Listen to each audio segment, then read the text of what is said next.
Bulletin के आगाज में आपको बताएंगे, मुल्क के दिफा को मजबूत बनाने में कौम को मुसल्लह अफवाज पर फख्र है। ये कहना है वज़ीर आज़म का। खित्ते में अमन और हमसाया ममालिक से अच्छे ताल्लुकात पर यकीन रखते हैं। अमन की ख्वाहिश को कमजोरी न समझा जाए। वज़ीर आज़म ने तकरीब से खिताब के दौरान ये कहा। और पाकिस्तान की मुसल्लह अफवाज हर खतरे से निपटने की सलाहियत रखती है। हुकूमत पाक बहरिया को तमाम ज़रूरी वसाइल फराहम करेगी। ये भी कहा गया वज़ीर आज़म शहबाज शरीफ की जानिब से। वज़ीर आज़म शहबाज शरीफ कराची नेवल अकेडमी में पासिंग आउट परेड से खिताब कर रहे थे। उन्होंने कहा कि मुल्क के दिफा को मजबूत बनाने में कौम को मुसल्लह अफवाज पर फख्र है। खित्ते में अमन और हमसाया ममालिक से अच्छे ताल्लुकात पर यकीन रखते हैं, लेकिन अमन की ख्वाहिश को कमजोरी ना समझा जाए। वज़ीर आज़म ने कहा कि पाकिस्तान के मुसल्लह अफवाज हर खतरे से निपटने की सलाहियत रखती है। हुकूमत पाक बहरिया को तमाम ज़रूरी वसाइल फराहम करेगी। वज़ीर आज़म शहबाज शरीफ कराची नेवल अकेडमी में पासिंग आउट परेड से खिताब कर रहे थे। खिताब करते हुए वज़ीर आज़म ने कहा कि अमन की ख्वाहिश को हमारी कमजोरी ना समझा जाए। पाकिस्तान के मुसल्लह अफवाज हर खतरे से निपटने की सलाहियत रखती है।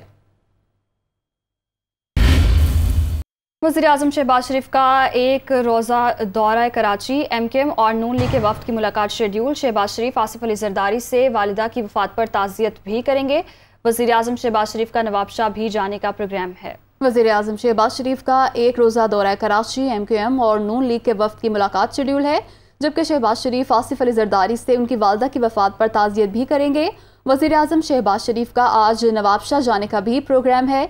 एक रोज़ पर मुश्तमिल ये दौरा है और अहम मुलाकातें शेड्यूल हैं। MKM और नून लीग के वफ़द से उनकी मुलाकात होगी, जबकि साबिक़ सदर आसिफ अली जरदारी से भी वो मिलेंगे और उनकी वालिदा की वफ़ात पर इजहार ताज़ियत करेंगे। इसके बाद वज़ीर आज़म शहबाज शरीफ का नवाबशाह जाने का भी प्रोग्राम है।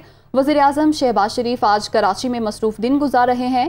MKM और नून लीग के वफ़द से भी उनकी मुलाकात शेड्यूल है, जबकि आसिफ अली जरदारी से भी वो मिलेंगे, उनकी वालिदा की वफ़ात पर इजहार ताज़ियत करेंगे। वज़ीर आज़म शहबाज शरीफ का आज नवाबशाह जाने का भी प्रोग्राम है। वज़ीर आज़म शहबाज शरीफ कराची में मौजूद हैं और वो मसरूफ़ दिन गुजार रहे हैं। MKM और नून लीग के वफ़द से उनकी मुलाकात होगी और शहबाज शरीफ आसिफ अली जरदारी से भी मिलेंगे। तफसीलात जानते हैं ब्यूरो चीफ कराची असलम खान से।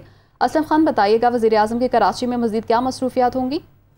देखिए, सबसे पहले जब वज़ीर आज़म कराची पहुंचे थे तो वज़ीर आला से मुराद अली शाह ने उनका इस्तकबाल किया था। उनकी जो पहली मसरूफियत थी वो नेवल अकेडमी में, पाकिस्तान नेवल अकेडमी में पासिंग आउट परेड थी। उससे उन्होंने खिताब भी किया, उसमें शिरकत की। और उसके बाद अब उनके जो दूसरा शेड्यूल का हिस्सा प्रोग्राम का, उसमें मुस्लिम लीग नून और मुत्तहिदा कौमी मूवमेंट का जो वफूद है उससे भी मुलाकातें होंगी। कराची की जो सूरत हाल है उससे मुत्तहिदा कौमी मूवमेंट का वक्त में आगाह करेगा और जो मुस्लिम लीग नून से जो मुआहदा है उसके हवाले से भी इसमें कोई चीजें अहम नुकात भी जेर गौर आने का इम्कान है।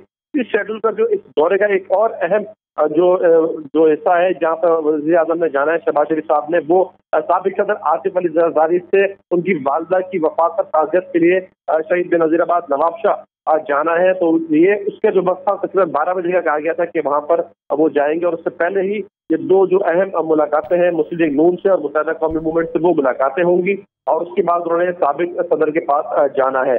तो कराची में उनकी ये मसरूफियात हैं।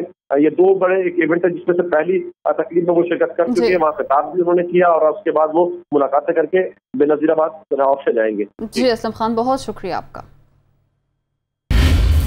वफाकी वज़ीर ख़ज़ाना मिफ्ता इस्माइल ने कहा है कि हुकूमत मुल्क को डिफ़ाल्ट होने से बचाने के लिए कोशां। मुश्किल वक्त में अमीर तबके पर टैक्स लगाया गया है। सुपर टैक्स के निफाज के सिवा कोई इशारा नहीं था। कोई शुबा नहीं, आने वाले दिनों में महंगाई बढ़ेगी। 4 से 5 माह में हालात बेहतर हो जाएंगे। IMF के साथ मुआहदे के बाद चीज़ें बेहतर हो जाएंगी। वज़ीर ख़ज़ाना मिफ्ता इस्माइल की दुनिया कामरान खान के साथ में गुफ्तगू कर रहे थे। चंद मखसूस कंपनियां जो हम समझते हैं कि बहुत पैसे कमाए हैं पिछले साल अल्लाह की मेहरबानी से, बैंक्स हो गए, कार असेंबलर्स हो गए, सिगरेट मैन्युफैक्चरर्स हो गए, तो उनके ऊपर हमने उनके मुनाफे के ऊपर एक 10% टैक्स लगाया है। चंद दिनों में हम टैक्स सेट करेंगे और उनसे पूछ के हम टैक्स सेट करेंगे और उन नए लोगों को, दुकानदारों को, नए हजरात को लेकर आएंगे टैक्स नेट में। टैक्स नेट बढ़ाएंगे इंशाअल्लाह ताला। लेकिन इस वक्त जब मुल्क मेरा इधर खड़ा हुआ है कि जहाँ पे मुझे IMF की सख्त ज़रूरत है, वरना खुदा ना खास्ता डिफ़ॉल्ट नज़र आ रहा है, बजट डेफिसिट कम करने के लिए मुझे कहीं ना कहीं से पैसे चाहिए थे, इसलिए हमने ये टैक्स लगाया। इस बार जो है हमने अमीर लोगों के ऊपर टैक्स लगाया, मेरे जैसे लोगों के ऊपर टैक्स लगाया। कामरान भाई, शहबाज शरीफ के बेटों की फैक्ट्री के ऊपर मैंने 10% टैक्स किया है। अब इस वक्त अगर पाकिस्तान डूब रहा है तो अगर 5% दे दोगे या 10% दे दोगे और वन टाइम का है तो क्या मसला है ऐसा? इसमें कोई शुबा नहीं है कि अगले आने वाले 2-3 महीनों के अंदर इन्फ्लेशन जो है वो बढ़ेगा, 11% से ज़्यादा होगा, इसमें कोई बहस नहीं है। 12, 12.5 था और भी बढ़ जाएगा। बड़ा चैलेंजिंग एनवायरनमेंट है। हम कोशिश कर रहे हैं और इनफैक्ट अल्लाह की मेहरबानी से अब तो यकीन हो गया हमको कि हम कामयाब हो चुके हैं कि अपने मुल्क को हम डिफ़ॉल्ट से बचा लें। कुछ टेम्प्रेरी डिफ़िकल्टी होगी 4-5 महीने की, इंशाल्लाह उसके बाद हम बेहतर हो जाएगा। मेरे पास और क्या चाह रहा था, मैं खुदा न खास्ता मुल्क को डिफ़ॉल्ट की तरफ ले जाता। दुनिया आपको कह रही है कि IMF से डील कर लो, आपको सऊदी अरब कह रहा है, चीन कह रहा है, और जब ये सब चीज़ें आसानियाँ हो जाती हैं तो फिर चीज़ें बेहतर हो जाएंगी। शाह महमूद कुरैशी कहते हैं हुकूमत मुकम्मल नाकाम हो चुकी, सुपर टैक्स अमीरों पर नहीं, हकीकत में गरीबों पर ही लगना है, हर चीज़ मजीद महंगी होगी। ज़िमनी इलेक्शन के नताइज में रद्दोबदल किया गया तो इमरान खान एहतजाज की कॉल दे सकते हैं। ये हुकूमत मुकम्मल तौर पर इनके पास कोई प्लान नहीं है, ये अंधेरे में हाथ मार रही हैं। हर टैक्स अल्टीमेटली बोझ अवाम पर आएगा, उमरा पर नहीं आएगा। अगर इलेक्शन कमीशन ये इंतखाब शफाफ कराने में नाकाम होती है तो हम कह रहे हैं जनरल इलेक्शन के नताइज कौम कबूल नहीं करेगी। अगर नताइज तब्दील किए गए तो पूरे पंजाब के 14 जिला में इमरान खान बिल्कुल कॉल देंगे और वो कॉल जो है वो उसके चैलेंजेस आपको फिर फेस करने पड़ेंगे। खुदा ना खास्ता जानी नुकसान होता है तो उसकी जिम्मेदार नून लीग की क़यादत हमजा शहबाज शरीफ और मुतलका इंतजामिया होगी। पाकिस्तान को चीन से 2 अरब 30 करोड़ डॉलर्स मौसूल हो गए, मुल्की ज़र मुबादला ज़खायर में इजाफा हो गया, डॉलर की कदर में कमी का भी इम्कान है। वज़ीर ख़जाना मिफ्ता इस्माइल ने एक ट्वीट में इस बात का ऐलान किया कि चीन ने 2 अरब 30 करोड़ डॉलर स्टेट बैंक में ट्रांसफ़र कर दिए और ये रकम पाकिस्तान के ज़र मुबादला ज़खायर में शामिल हो गई। चीनी बैंक्स के कंसोर्शियम से मिलने वाली इस रकम के बाद स्टेट बैंक के ज़र मुबादला ज़खायर 8 अरब 20 करोड़ डॉलर से बढ़कर 10.5 अरब डॉलर्स तक पहुँच गए। लाहौर हाई कोर्ट में हमजा शहबाज के हलफ के खिलाफ दायर अपीलें समाअत के लिए मुकर्रर। लार्जर बेंच 28 जून को अपीलों में समाअत और दीगर दरखास्तों पर समाअत करेगा। सिप्तैन खान समेत दीगर ने हमजा शहबाज के खिलाफ अपीलें दायर कर रखी हैं। स्पीकर कौमी असम्बली को हमजा शहबाज के हलफ के लिए गैर कानूनी तौर पर नामजद किया गया, ये मौक़िफ़ अपनाया गया है। लाहौर हाई कोर्ट में हमजा शहबाज के हलफ के खिलाफ दायर अपीलें समाअत के लिए मुकर्रर कर ली गई हैं। लार्जर बेंच 28 जून को अपीलों समेत दीगर दरखास्तों पर समाअत करेगा। सिप्तैन खान समेत दीगर ने हमजा शहबाज के खिलाफ अपीलें दायर कर रखी हैं। तफसीलात जाने के नुमाइंदा दुनिया न्यूज़ मोहम्मद अशफाक से। जी मोहम्मद अशफाक। जी बिल्कुल, लाहौर हाई कोर्ट के जस्टिस सदाकत अली खान की सरबराही में 5 रुकनी लार्जर बेंच इस हवाले से केस की समाअत करेगा और 28 जून को अपीलें समाअत के लिए मुकर्रर की गई हैं। और इस सिलसिले में ये जो बेंच है इस हवाले से रजिस्ट्रार ऑफिस की जानिब से आइंदा हफ्ते मुकदमात की समाअत से मुतल्लिक कागज़ जारी कर दी गई है। तहरीक इंसाफ के रहनुमा सिप्तैन खान समेत दीगर की जानिब से हमजा शहबाज को ओहदे से हटाने और हमजा शहबाज के खल्फ के खिलाफ लाहौर हाई कोर्ट में दरख्वास्तें दायर की गई थी, जिस पर तमाम जो दरख्वास्तदार थे उनके वकील ने अपने अपने दलाइल मुकम्मल कर लिए थे। तो अब वज़ीर आला हमजा शहबाज के वकील के दलाइल जारी हैं, जिसके बाद अदालत इस समाअत से मुतल्लिक हुक्म जारी करेगी। जी मोहम्मद अशफाक, बहुत शुक्रिया आपका। वफाकी वज़ीर दाखिला राना सनाउल्ला के खिलाफ मनशियात बरामदगी केस पर समाअत। अदालत ने राना सनाउल्ला की 1 रोज़ा हाजिरी माफ़ी की दरख्वास्त मंजूर कर ली। राना सनाउल्ला कौमी असम्बली में सालाना बजट सेशन में मसरूफ़ हैं। उनके वकला की जानिब से मौक़िफ़ अपनाया गया। राना सनाउल्ला के अकाउंट्स खोलने के हवाले से फैसला कर दें, वकला की जानिब से ये इस्तदा की गई, जबकि अदालत की जानिब से रिमार्क्स दिए गए कि कानून के मुताबिक पहले मनशियात बरामदगी केस पर फैसला होगा। वफाकी वज़ीर दाखिला राना सनाउल्ला के खिलाफ मनशियात बरामदगी केस पर समाअत। अदालत ने राना सनाउल्ला की 1 रोज़ा हाजिरी मुआफ़ी की दरख्वास्त मंजूर कर ली। राना सनाउल्ला कौमी असम्बली में सालाना बजट सेशन में मसरूफ़ हैं। वकला राना सनाउल्ला की जानिब से कहा गया और वकला की इस्तदा ये है कि राना सनाउल्ला के अकाउंट्स खोलने के हवाले से फैसला कर दें। Welcome back. चौधरी शुजात हुसैन के भाई चौधरी वजाहत हुसैन ने नई जमात बनाने का ऐलान कर दिया। कहते हैं कि चौधरी शुजात हुसैन को उनके बेटों ने यरगमाल बना रखा है। गुजरात में वर्कर्स से खिताब में चौधरी वजाहत हुसैन का कहना था कि ज़हूर इलाही ख़ानदान को न जाने किसकी नज़र लग गई है, दोनों भाइयों को इकट्ठा के नेकी की कोशिश की और इमरान खान से अपना वादा पूरा करेंगे। नून लीग की हुकूमत परवेज़ इलाही और मुनिस इलाही पर मुकदमा दर्ज करा रही है। दूसरी तरफ घर के अफराद शहबाज शरीफ को ताउन की यकीन दहानियाँ करा रहे हैं। चौधरी हुसैन इलाही का कहना है कि ज़ुहरी इलाही ख़ानदान के अपने अफराद ही ख़ानदान को कमज़ोर कर रहे हैं। आज़ाद कश्मीर का बजट आज पेश होगा। वज़ीर ख़जाना अब्दुल माजिद खान कानून साज असम्बली के इजलास में बजट पेश करेंगे। तफसीलात बता रहे हैं मुजफ्फराबाद से दुनिया न्यूज़ के नुमाइंदे तकील हसन।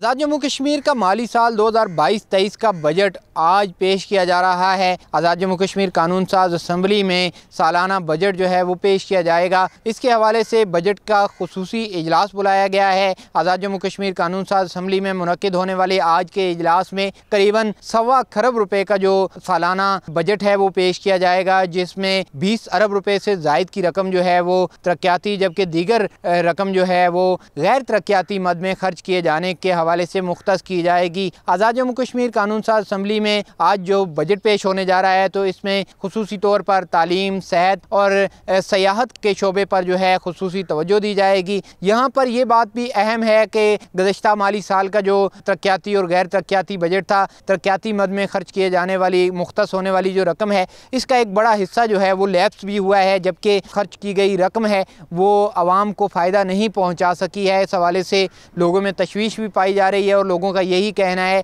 कि जो हुकूमत आइंदा माली साल का बजट पेश करने जा रही है तो इसको शफाफ अंदाज से जो ख़र्च है वो यकीनी बनाने के हवाले से इक़दाम भी ज़रूरी हैं। दूसरी जानिब आज़ाद कश्मीर कानून साज असम्बली में आज बजट इजलास बुलाया गया है। हुकूमती और अपोजिशन अरकान जो है वो इस बजट इजलास में शिरकत करेंगे, जबकि स्पीकर आज़ाद कश्मीर कानून साज असम्बली चौधरी अनवारुल हक बजट के इस खुसूसी इजलास की सदारत करेंगे।